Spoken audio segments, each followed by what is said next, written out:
Welcome back. For our next segment, I'm going to introduce you to the world-renowned master artist, Walter Bailey. My name is Lawrence Dilworth, aka Leaping Larry. Welcome to the set, Mr. Bailey. How you doing, sir? It's good to see you again. Good to see you too. As always. Now tell me a little bit about acrylonics, the revolution in art. Acrylonics is a new art medium.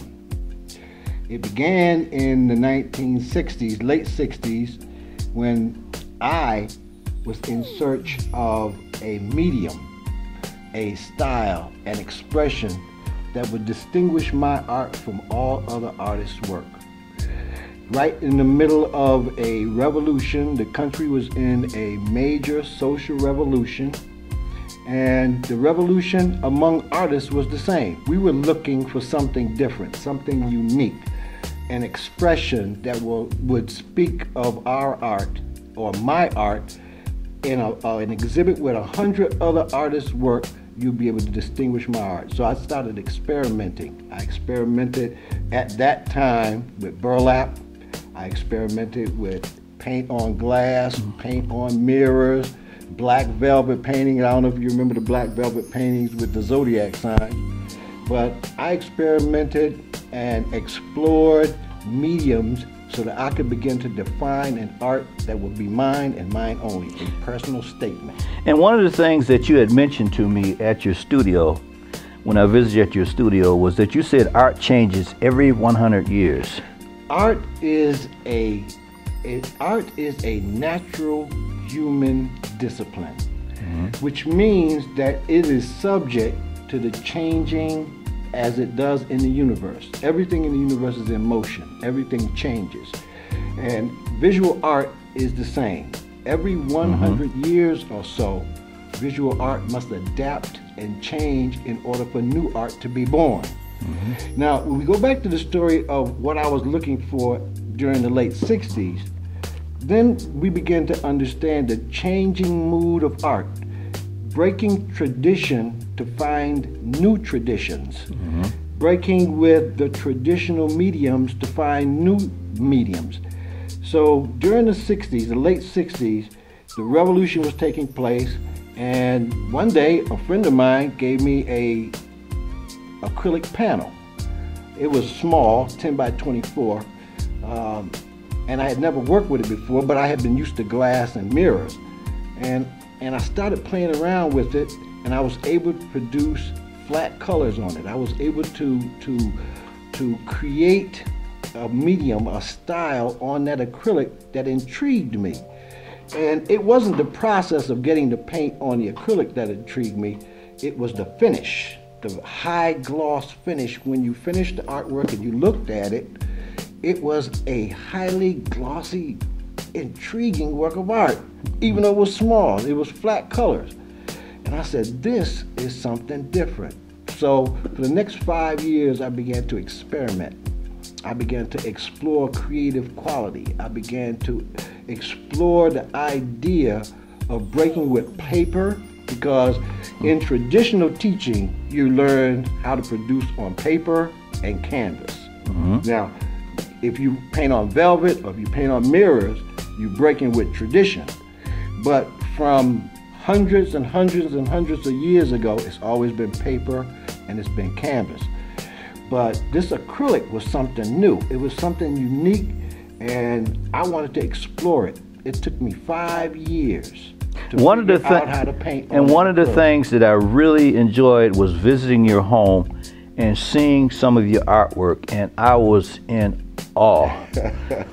One of my favorite pieces, and I'm looking forward to being one of your students. You've only got 2 students lined up right now, myself and a friend of mine by the name of Richard Ray, that wrote a book called Go Ray Island, and we're going to be 2 of your first students, but I understand that you're going to have at least 8 students under your tutelage. Yes. And we would be, because you wanted to pass this down. Yes. And tell me the reason why you want to pass this down from generation to generation. Acrylonics breaks with tradition, and it moves art into the 21st century. I was born in the 20th century. I evolved in the 21st century right now, and my art is focused. My art vision is focused on the 22nd century. My interest is a medium, a technique that I have developed for painting on acrylic plastics, acrylic polymers. It breaks with tradition, it revolutionizes art, it creates a new dimension that I have worked with for over 40 years. It took me 5 years to figure out the technique, but I've worked with it for over 40 years. I've never gone back to canvas, I've never gone back to paper, because this is a new century, and art is ever changing. And I want to be able to pass this technique down, because students will take it far beyond the odyssey where I've been. I've been in it 40 years. And, you know, like I mentioned, I had the pleasure of seeing some of your artwork in your studio. And audience, one of my favorite pieces is called the O-ring. Give us a little story about why you created O-ring, because that's about an astronaut, right? Yes, it is. Okay, give us the background on the O-ring, because that particular piece we fell in love with, because I'm a sci-fi buff myself, yes, as you are too. As I am too, brother. And outer space is something that's always, and you know, extraterrestrial and other people, because in my mindset, even though I am a spiritual person, I'm not that ego to think that we're the only beings. Yes. You know, but tell us a little bit about the O-ring and why you created that.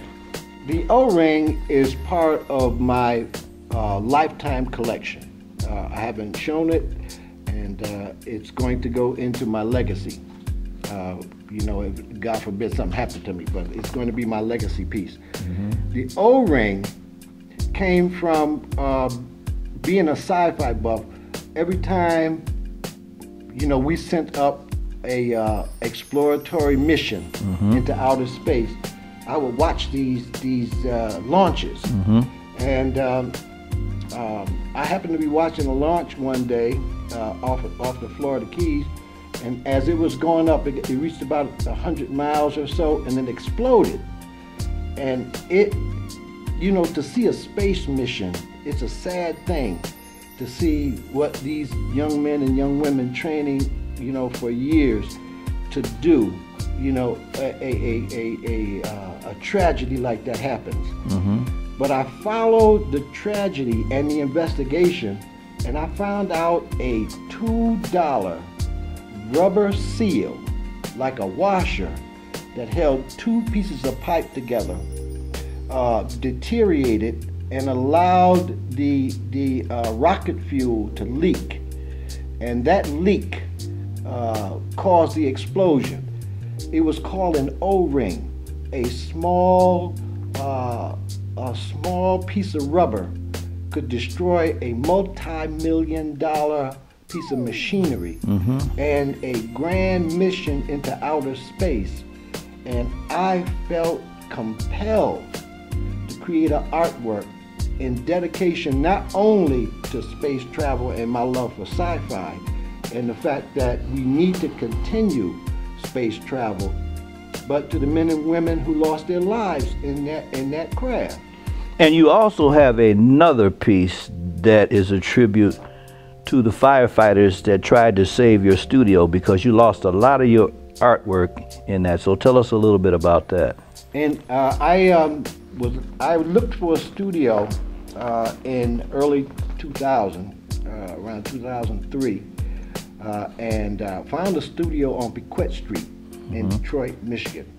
Beautiful studio.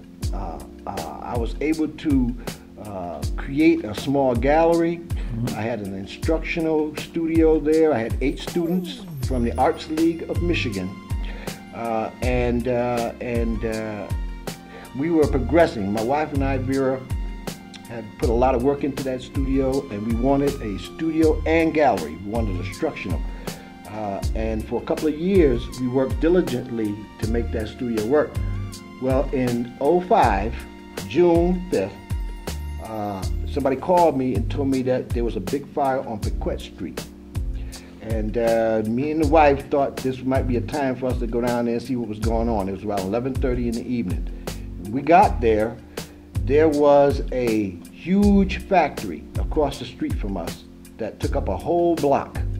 And they said it used to be a old assembly line for the early Model T, and that it had been an armory.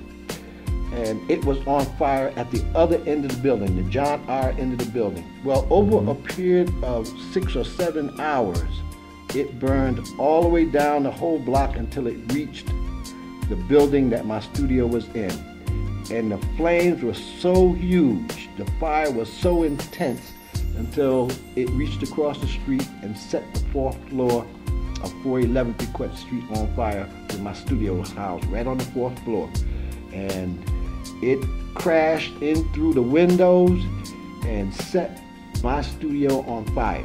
But you did save some pieces. Yeah, the fire department was able, they were able to save maybe 12 or 13 pieces. Okay. But the entire studio, all of my student works, the infrastructure for the gallery was completely destroyed.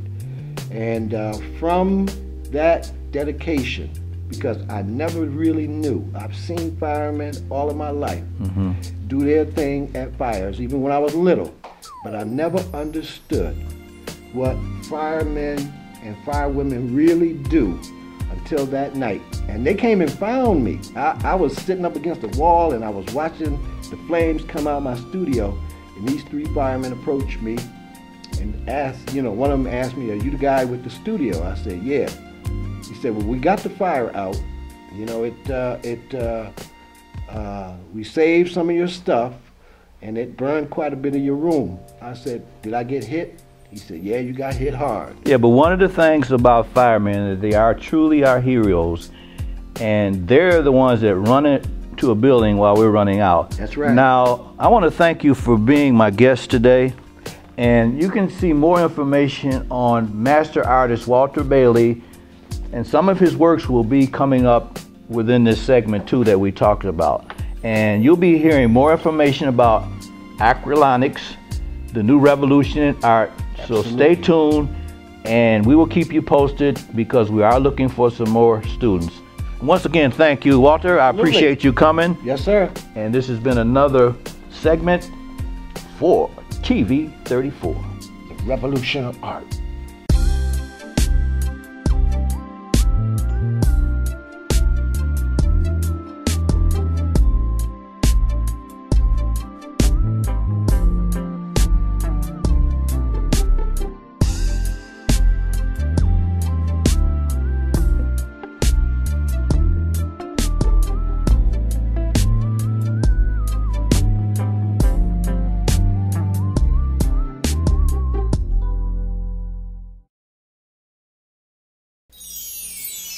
Welcome back, and thank you for watching another episode of TV 34 Video Spotlight. This is Tony Morgan. I'd like to again thank you for watching this past episode and hope you enjoyed everything. And if you have any questions or concerns, make sure you provide feedback for us, because that's what we want to know, how we're doing and how we're putting everything together for you. But more than anything, we want to focus on what's happening positive in and around the city of Detroit. So if you have any positive news, anything that's going on in your community or for the city, let us know. Get in touch with us on TV 34 on Facebook, or you can reach us at 313-862-7227. Again, thank you so much for watching TV 34 Video Spotlight, and we'll talk to you again soon. Thank you.